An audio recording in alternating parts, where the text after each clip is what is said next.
Ani, pues nuevamente aquí en este espacio, la verdad un gusto siempre estar con la gente de CADEFI.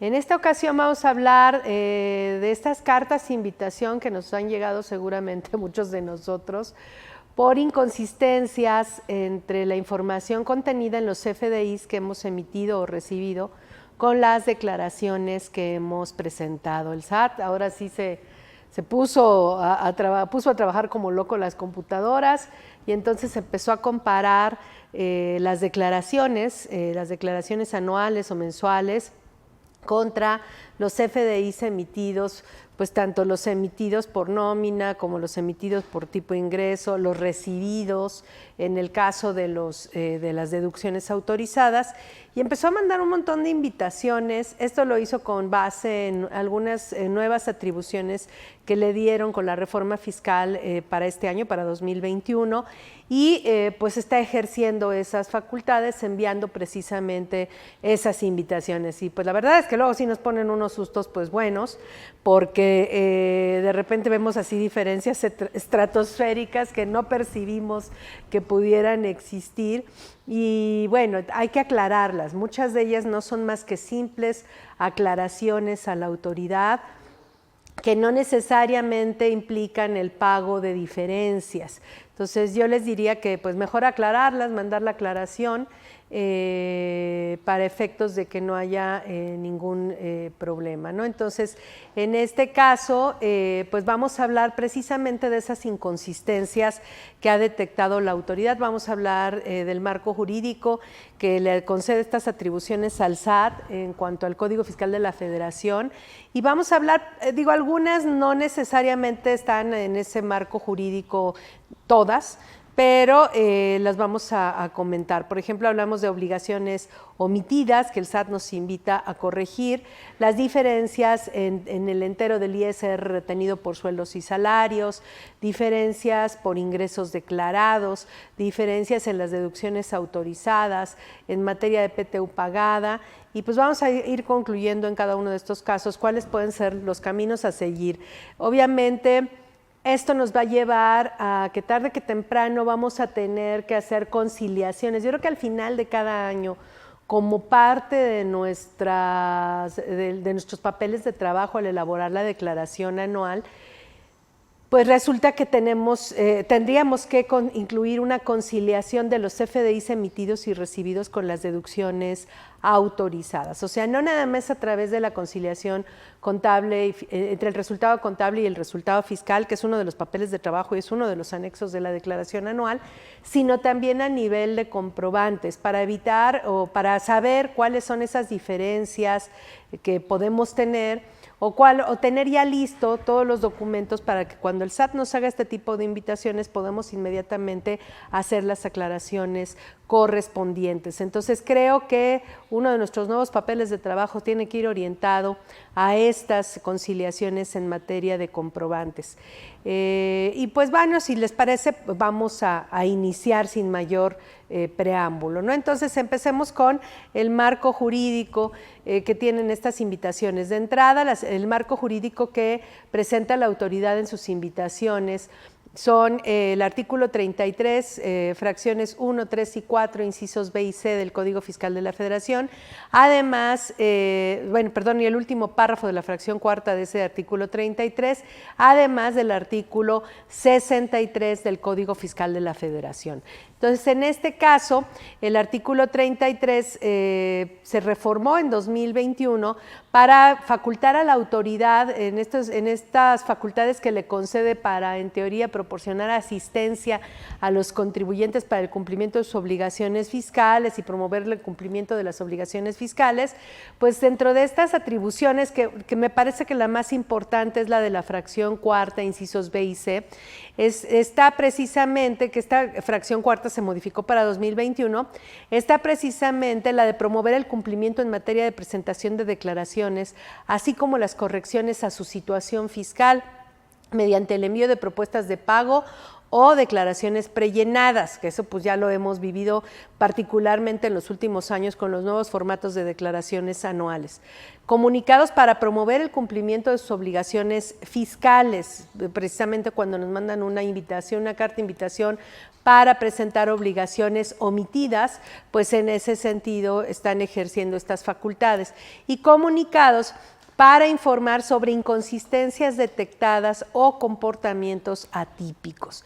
Entonces ahí tenemos pues parte de la razón de ser de esta reunión que tenemos virtual en este día, en este viernes un tanto fresco, en esta mañana de octubre, que todavía no se van las lluvias, se resisten a dejarnos. Y bueno, qué bueno que llueve, la verdad, no, sí es incómodo en la ciudad, pero qué bueno que todavía tenemos lluvias en este país. Dice, el envío de los documentos señalados en los incisos anteriores no se considerará inicio de facultades de comprobación. Entonces son simples comunicados de lo que la autoridad detecta que no coincide. Si queremos evitar que en el futuro nos llegue una revisión, pues ya ahora sí con ejercicio de facultades de comprobación, pues por eso se recomendaría hacer estas aclaraciones entre los CFDIs emitidos, recibidos y los datos plasmados en declaraciones. Entonces, en este caso, también está el artículo 63 del Código Fiscal de la Federación, y este 63 establece que los hechos que se conozcan con motivo del ejercicio de facultades de comprobación previstas en este código o en las leyes fiscales, o bien que consten en expedientes, documentos o bases de datos que tengan acceso o en su poder las autoridades fiscales, así como los proporcionados por otras autoridades, podrán servir para motivar las resoluciones de la Secretaría de Hacienda y Crédito Público y de cualquier otra autoridad u organismo descentralizado competente en materia de contribuciones federales. Dice esto, pues van a aplicarlo independientemente de la obligación de mantener la confidencialidad de la información proporcionada por terceros independientes que afecte su posición competitiva en términos del artículo 69 del Código. Y remata este artículo con un párrafo que pues es el que sirve también de base para todas estas cartas de invitación. Dice, las autoridades fiscales presumirán como cierta la información contenida en los comprobantes fiscales digitales por Internet y en las bases de datos que lleven o tengan en su poder o a las que tengan acceso. Entonces, pues el contribuyente se hace harakiri, ¿no? Prácticamente con todos los datos que están en los comprobantes, pues es de ahí de donde tienen que obtener los datos para sus declaraciones. Sí, nada más que hay que considerar que en materia de comprobantes hay varios supuestos que implican que hay que darles su aplicación, sus efectos en materia fiscal, que pueden no ser coincidentes con el momento de emisión o recepción del comprobante. Tenemos ingresos acumulables al cobro, tenemos ingresos que no necesariamente se acumulan en el monto que establece el comprobante, tenemos momentos de acumulación particulares en términos de las leyes por tipo de contribuyente y particulares en términos de la resolución miscelánea por las opciones que ofrecen distintas reglas de resolución miscelánea.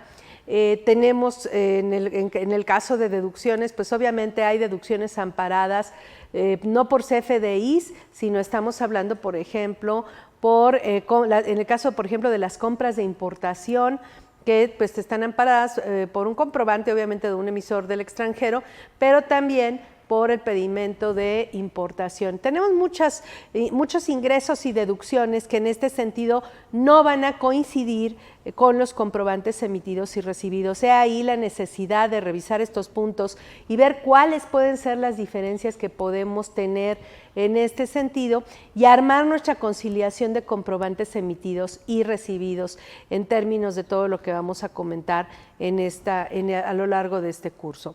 Entonces, bueno, esos son de entrada los fundamentos que presenta la autoridad, los artículos en los que fundamenta su invitación a corregir estas inconsistencias y vamos a ver las distintas invitaciones que tenemos en este caso. De hecho, vamos a hablar de invitaciones en materia de obligaciones emitidas Ya dijimos diferencias de ISR retenido por sueldos y salarios, diferencia en materia de ingresos declarados, diferencias en las deducciones autorizadas para efectos del ISR, diferencias en materias de PTU pagada, que son las invitaciones que más o menos han estado enviando a los contribuyentes en estos últimos meses, y que bueno, a lo mejor algunos van a implicar emitir nuevos comprobantes sustituyendo los anteriores, otros simplemente son conciliaciones entre CFDIs emitidos, recibidos y los datos contenidos en las declaraciones, y habrá otros que son verdaderos errores u omisiones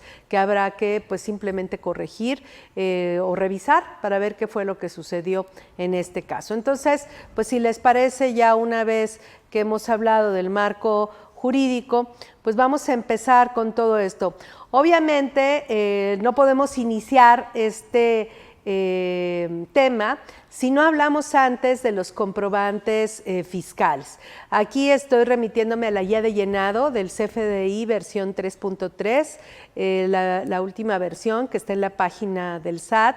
Y en este caso, en esta guía de llenado, se habla precisamente de los tipos de comprobantes en materia fiscal.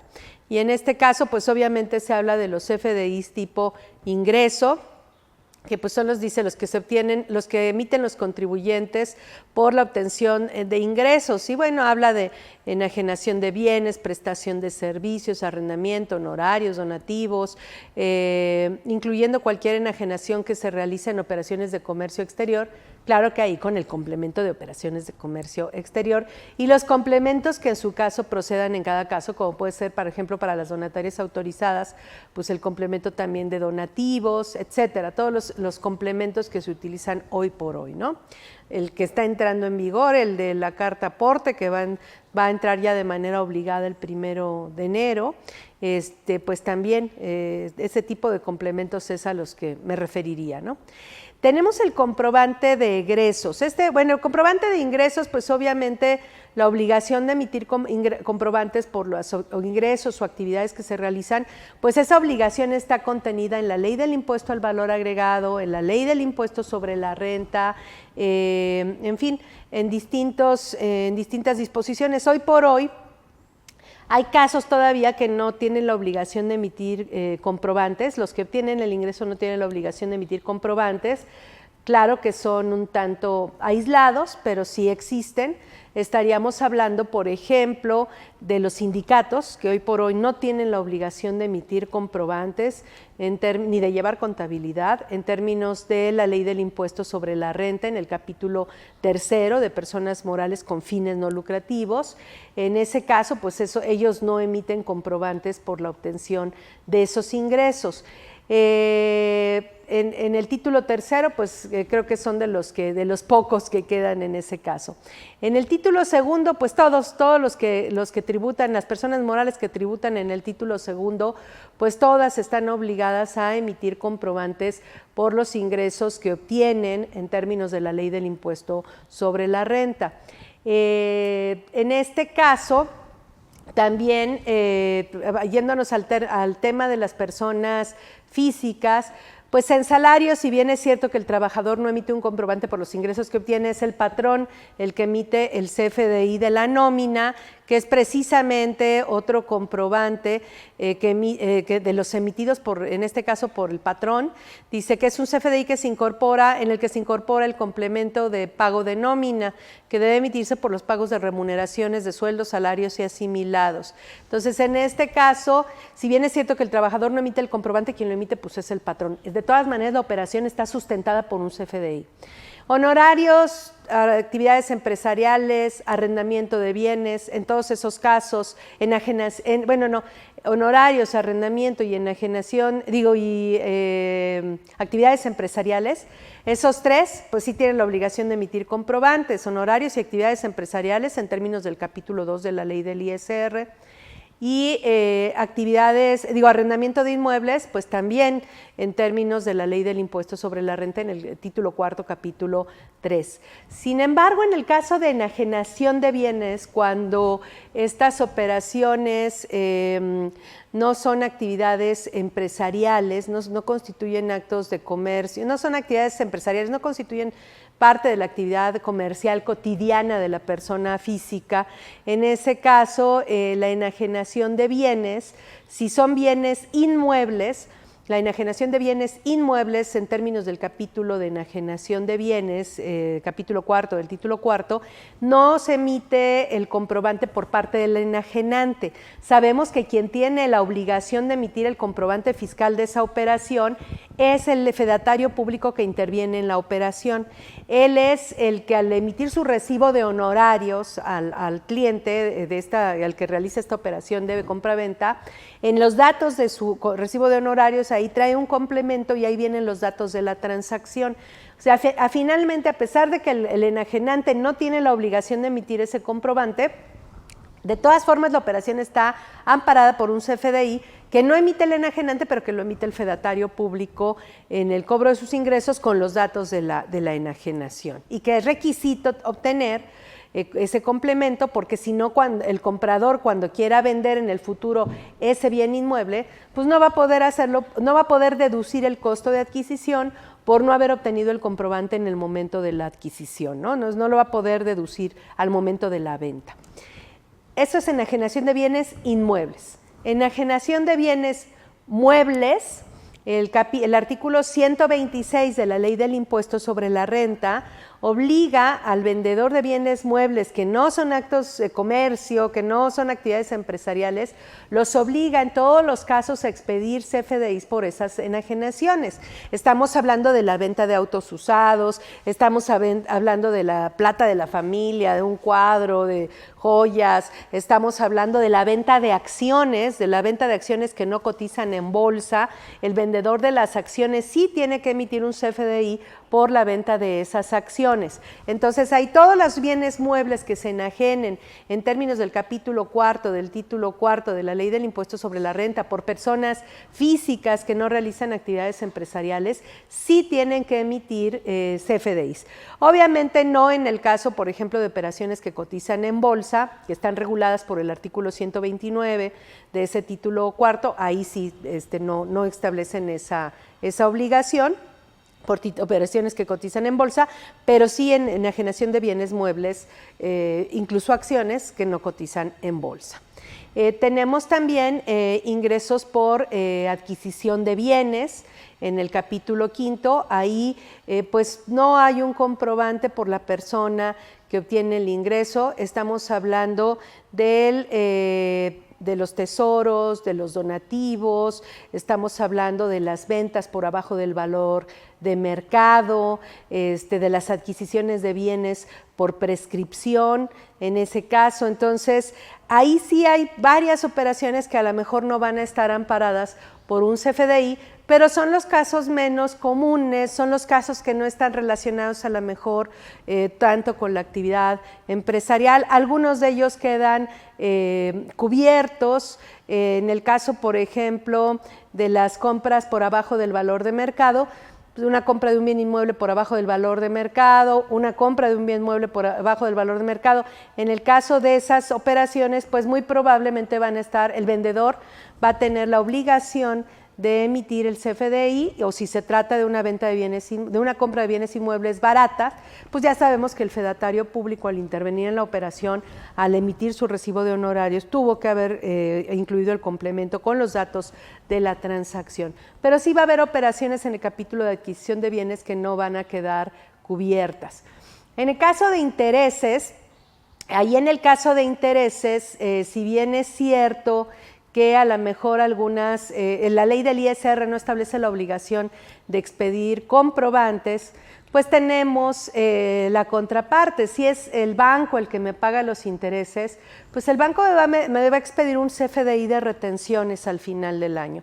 Entonces, en ese caso, pues sí voy a tener esa operación soportada por un CFDI no emitido por mí, sino un CFDI de retenciones, una constancia de percepciones y retenciones, por decirlo de otra forma, que me emite el banco, el sistema financiero que me paga esos intereses. Si son intereses de operaciones que no se realizan con el sistema financiero, pues entonces en ese caso tengo, ahí sí puede ser que tenga un comprobante fiscal. A lo mejor no porque me obligue la ley del ISR, pero me obliga la ley del impuesto al valor agregado. Por ejemplo, si Juan Pueblo le presta dinero a la empresa X y en ese caso le está cobrando intereses, ¿qué es lo que va a suceder? Que esos intereses van a causar IVA. Y entonces, si bien es cierto que Juan Pueblo, en términos del capítulo 6 del título de personas físicas, no está obligado a expedir comprobantes fiscales, lo cierto es que como la operación está gravada para efectos del impuesto al valor agregado, es la ley del IVA la que lo obliga a expedir comprobantes fiscales por esa operación. Y entonces, cuando la persona moral le pague sus intereses a Juan Pueblo, pues va a tener que exigirle el CFDI por los intereses pagados, número 1. Y número 2, le va a tener pues que dar, en todo caso, va a tener que expedirle la constancia, el CFDI de retenciones al final del año. Tenemos algunas preguntas, dice, voy a bajarle el volumen a esto, ay, perdón, ya.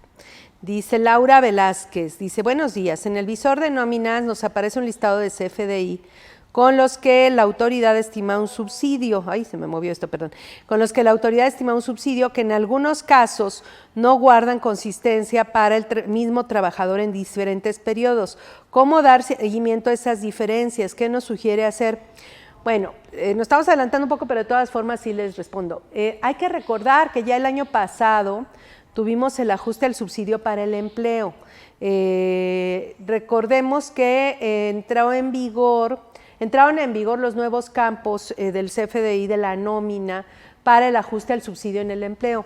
En realidad esta es una obligación que pues desde que nació el subsidio para el empleo estaba establecida en el texto de ley, donde decía que bueno, pues que la tabla del subsidio para el empleo es mensual, número 1. Pero luego decía, pero si haces pagos por periodos menores a un mes, semanales, quincenales, decenales, pues puedes aplicar la tabla del subsidio por periodos, o sea, por semana, por quincena, por decena, etcétera. Pero de todas formas, eso es lo que siempre decía la ley y nunca aplicamos, pero de todas formas, al final del mes estás obligado a hacer la revisión del subsidio para el empleo, de tal forma que los pagos que recibió el trabajador en el mes se les aplica el subsidio que les corresponde en términos de la tabla mensual. O sea, tienes que hacer un ajuste mensual obligatorio al subsidio para el empleo. Y en ese sentido, en 2020 entraron en vigor esos nuevos campos y esos nuevos datos que teníamos que incluir tanto en las deducciones como en el cuadro de otros pagos, cuando se pagaba además subsidio para el empleo. Entonces, puede ser que a lo mejor su programa de nómina esté haciendo estos ajustes automáticos. Esto sucede mucho, por ejemplo, aunque el trabajador no cambie de ingresos, si sean los mismos, ¿Por qué puede darse este caso? Porque vamos a suponer que el trabajador, su salario es fijo, pero resulta que le pagamos por semana y hay meses en los cuales se juntan 5 semanas de pago. Y entonces, en ese sentido, como el cálculo y el ajuste es mensual, pues obviamente si no es lo mismo que se pongan el ingreso de 4 semanas enfrente con la tabla del subsidio para el empleo, que sea el ingreso de 5 semanas para la tabla del subsidio para el empleo. Entonces, en ese sentido, el derecho al subsidio se ajusta con base en la tabla mensual. Entonces, su recibo de nómina puede ser, su programa de nómina pudo haber hecho estos ajustes y a lo mejor no percibió que ese subsidio para el empleo de sus trabajadores se movieron respecto a lo originalmente planteado. Entonces, eso es lo que pudo haber sucedido, Laura. Ahora, bueno, ya tenemos aquí a nuestros amigos de Facebook, a quienes le damos la bienvenida a este espacio. Déjenme, perdón, bajar el volumen a esto. Ya, pues ya tenemos a nuestros amigos de Facebook, les agradecemos su participación, aunque sea por un ratito, siempre es un gusto tenerlos con nosotros y pues también responder sus dudas. Pero entonces regreso con Laura. Yo creo que Laura sería bueno que revisara reportes de su programa de nóminas, porque a lo mejor se hizo este ajuste en forma automática en el cálculo del que hace el programa de nómina y no lo percibió. Y ahí el problema es que el subsidio para el empleo se tuvo que haber ajustado. O sea, si usted le entregó semana con semana, le entregó 100 pesos de subsidio para el empleo y se le juntaron 5 semanas y fueron 500 pesos de subsidio entregado, y al final del mes, por efectos de que se le juntaron en los ingresos de un solo mes, y en ese sentido el tema de las fechas es bien importante, la fecha de pago, etcétera. Si juntó en un solo mes esos 5 semanas de pago, pues obviamente en el cálculo mensual el subsidio se va para abajo y a lo mejor hasta no tiene derecho al subsidio, y entonces hay que quitarle al trabajador ese subsidio para el empleo. Dice Laura, en algunos casos el trabajador abandona el puesto y ya en el ajuste mensual no tengo oportunidad de hacer el ajuste mensual. Sí, la entiendo, Laura, pero desafortunadamente pues esas son las situaciones que van a ocurrir, y de hecho, aquí me estoy adelantando, pero bueno, las preguntas yo sé que nos van a jalar en este sentido. De hecho, aquí el tema es que en materia, o sea, en términos de la ley del ISR y en términos del decreto que le da origen al subsidio para el empleo, el cálculo del ISR en principio es mensual en términos del artículo 96, pero por disposiciones del reglamento de la ley del impuesto sobre la renta nos dan la opción de hacer el cálculo por semanas, por quincenas, por mes. Y ahí sí no es obligatorio, perdón, y el reglamento nos dice, bueno, si haces pagos por periodos semanales, quincenales, etcétera, puedes hacer el cálculo del impuesto con las tarifas por periodos, o puedes hacer el cálculo mensual, o sea, nos da las dos opciones. Entonces, aun cuando paguemos por semana, por quincena, por decena, podemos aplicar las tarifas por periodos y luego al final del mes hacer un ajuste mensual. O sea, de hecho, en el ISR es optativo, cualquiera de las dos cosas son correctas, no estoy obligada a hacer un ajuste mensual en el ISR. En cambio, en el subsidio para el empleo sí estoy obligada a hacer este ajuste mensual en el ISR, por lo cual yo les diría que su programa de nómina, de preferencia, tendría que hacer tanto el ajuste mensual para ISR como el ajuste mensual para el subsidio para el empleo, para efectos de que las cifras queden plasmadas. Entonces creo, Laura, pues que en este caso pues eso sería lo que sucedería, me parece. Julio César dice, el SAT nos envió vía buzón un aviso para revisar deducciones en 2020 y en caso de tener diferencias presentar declaraciones. De hecho, son algunas de las invitaciones que vamos a ver. Dice, y en caso de tener diferencias presentar las declaraciones, determina lo que debió ser. Cabe hacer mención que somos persona moral, una institución bancaria, por lo que se deducen, además del CFDI, créditos o cuentas incobrables. Dado que es solo un aviso, ¿cómo puedo contestar para hacer la aclaración que debo hacer? Saludos y gracias. Ahí en ese caso, en el caso de cuentas incobrables, hay que ver el origen de las cuentas incobrables. Por ejemplo, y hay que ver los conceptos del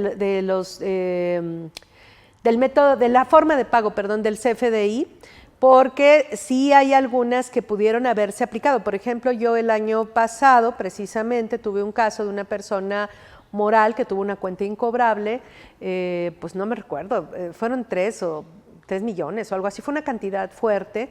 Esta persona pues ya nos debía las facturas, luego se cambiaron eso se documentó la operación por un pagaré, que es que para forzarla a que pagara, pues se fueron a tribunales, el asunto no quisieron llevarlo a la materia penal, pero ya había pagarés, pasó el tiempo para que prescribieran y entonces pues llegó el momento de la prescripción. Ahí en términos del CFDI, de los catálogos del CFDI, sí hicimos un CFDI de egresos, donde le pusimos como forma de pago, si no mal recuerdo, prescripción. Entonces, en ese caso hay que revisar las formas de pago y hay que hacer el CFDI tipo egreso en las cuentas, en algunas de las cuentas incobrables por lo menos, además de la presentación del aviso al SAT, pero sobre todo hacer los CFDIs correspondientes, ¿no? Eso sí es bien importante. Alfonso, cuando un ejidatario enajena a otro ejidatario su parcela, el pago va a ser en 3 años, cada uno un importe. ¿Se tiene que hacer alguna factura en pago? ¿Se va a hacer un contrato de promesa de venta? Bueno, en el caso de enajenación de bienes inmuebles, aquí sería cesión de derechos más bien, pues en ese caso, como la operación no se está elevando a escritura pública, es un contrato entre particulares. En ese caso, en realidad es una cesión de derechos. Yo creo que sí habría que hacer el CFDI como tal. A pesar de que el objeto final es un bien inmueble y que la ley no establece la obligación, yo le recomendaría que sí, para efectos de poder amparar los depósitos en la cuenta bancaria. Al final se va a hacer el trámite de cambio de ejidatario. Pues sí, yo le diría que sí se hiciera un CFDI de cesión de derechos, un contrato y obviamente un CFDI de cesión de derechos para amparar los depósitos en la cuenta bancaria. Marcela, mi empresa maneja las ventas de exportación compradas en el extranjero de modo free on board, por lo que no hay un CFDI, o sea, más bien compras de importación, dice, por lo que no hay un CFDI donde reflejo esas compras, ya que como no hay CFDI ni pedimento, el SAT hace una carta de invitación porque estoy deduciendo el costo que no ve CFDI y esa es la diferencia.